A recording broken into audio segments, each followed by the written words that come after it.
Assalamualaikum warahmatullahi wabarakatuh. Perkenalkan, nama saya Tasya Malani. Saya dari Pendidikan Biologi 2018, Fakultas Matematika dan Ilmu Pengetahuan Alam Universitas Negeri Padang.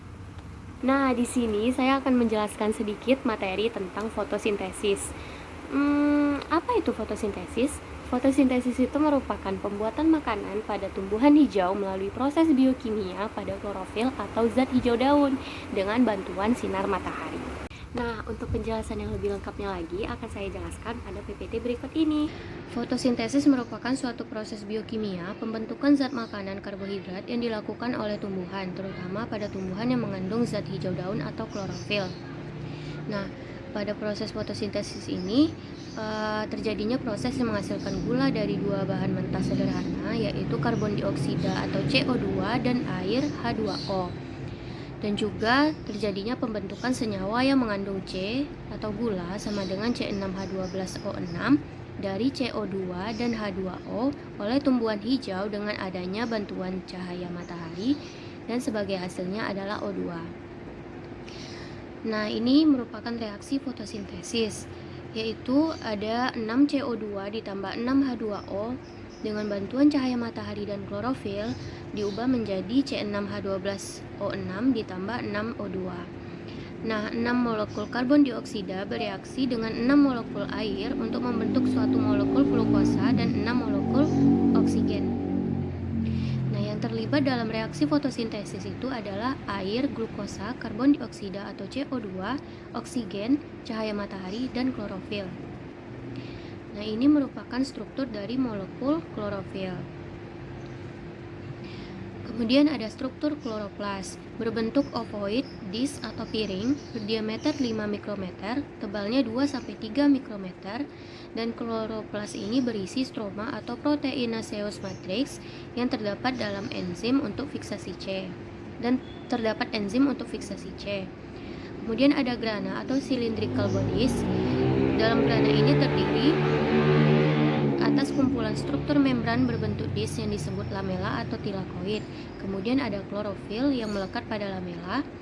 Nah, grana itu satu dengan yang lainnya dihubungkan oleh intergrana lamela.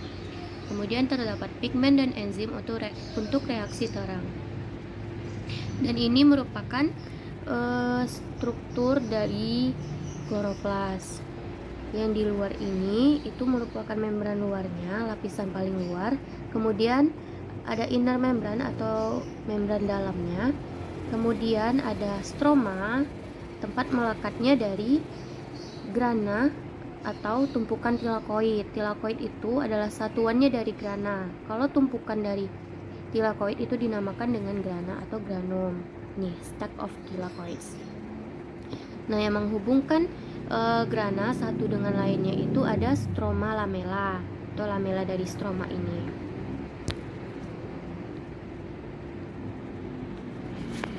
Kemudian ada mekanisme dari fotosintesis.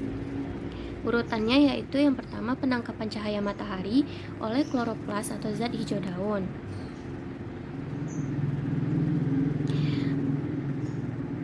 Maksudnya adalah penangkapan cahaya matahari oleh klorofil atau zat hijau daun.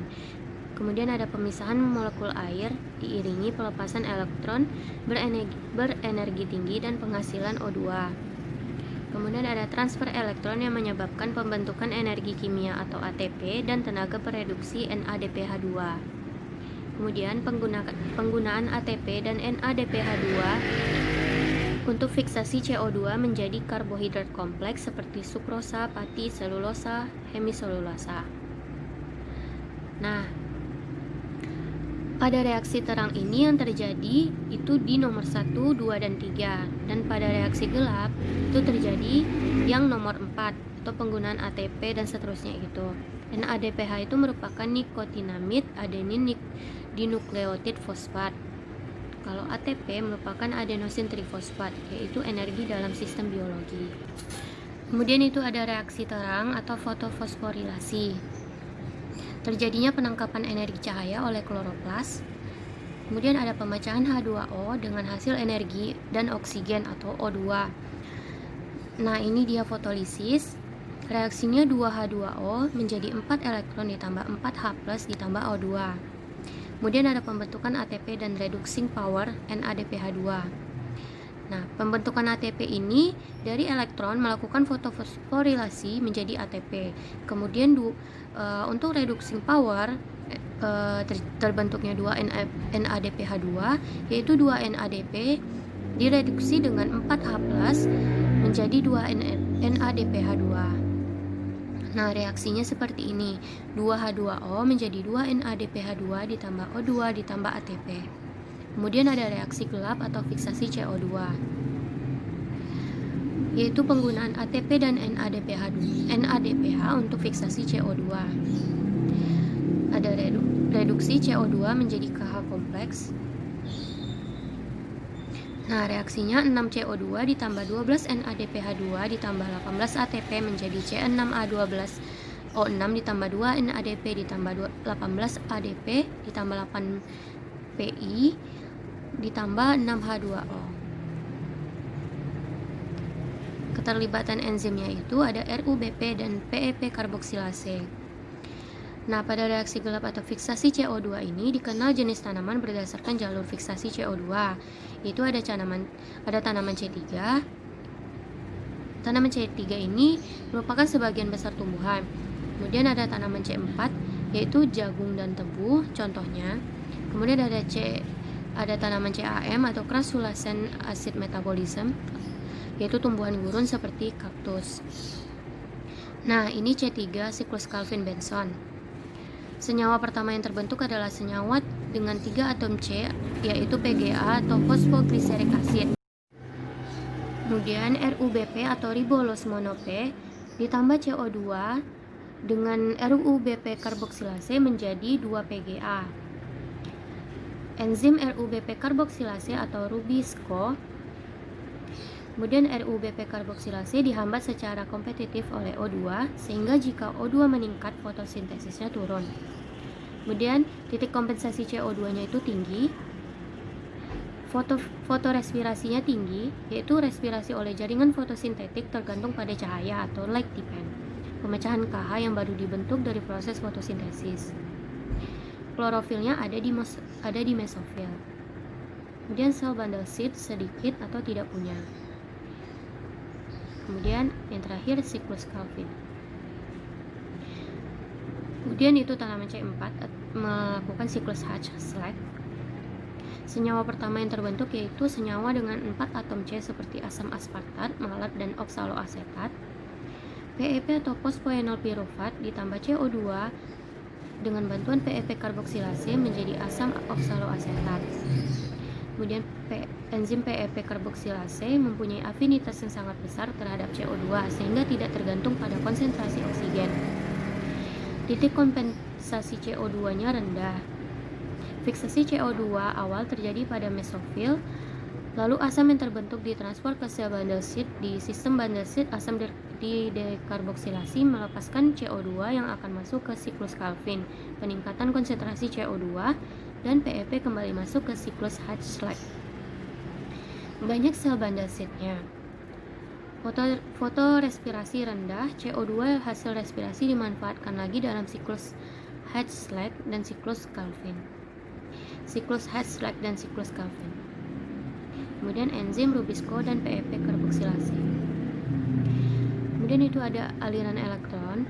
Terdapat 2 rute jalur elektron yang tersimpan pada aseptor elektron primer. Kedua jalurnya itu dimulai dengan penangkapan energi foton menggunakan rantai transfer elektron dengan sitokrom untuk chemiosmosis. Pertama itu ada aliran elektron non-siklik menggunakan fotosistem 2 dan 1. Elektron dari fotosistem 2 dihilangkan dan diganti oleh elektron yang didonasikan oleh air. Kemudian mensintesis ATP dan NADPH. Donasi elektron mengkonversi air O2 dan 2H+. Kemudian itu aliran non-elektron siklik, hanya menggunakan fotosistem 1. Elektron dari fotosistem 1 di-recycle dan mensintesis ATP. Kemudian itu ada tanaman C4. Tanaman C4 ini meminimalkan keperluan fotorespirasi dengan cara menggabungkan CO2 ke dalam senyawa 4 karbon di sel mesofil. Senyawa 4 karbon tersebut diekspor ke sel berkas pembuluh, di mana CO2 dilepaskan yang digunakan dalam siklus Calvin. Kemudian itu tanaman CAM membuka stomatanya pada malam hari, menggabungkan CO2 ke dalam asam organik. Selama siang hari, stomata tertutup. CO2 dilepaskan dari asam organik untuk digunakan dalam siklus Calvin. CAM atau crassulacean acid metabolism itu mekanisme fiksasi CO2 mirip C4. CO2 mirip C4 yaitu terdapat siklus Hatch-Like dan Calvin, enzim PEP dan RUBP karboksilase. Perbedaan tanaman C4 dan CAM ini pada C4 terjadi pada ruang yang berbeda, sedangkan pada CAM terjadi pada waktu yang berbeda. Pada malam hari, stomatanya membuka. Fiksasi CO2 membentuk asam oksaloasetat dan malat oleh enzim PEP karboksilase. Kemudian itu pada siang hari, stomatanya menutup untuk mengurangi transpirasi.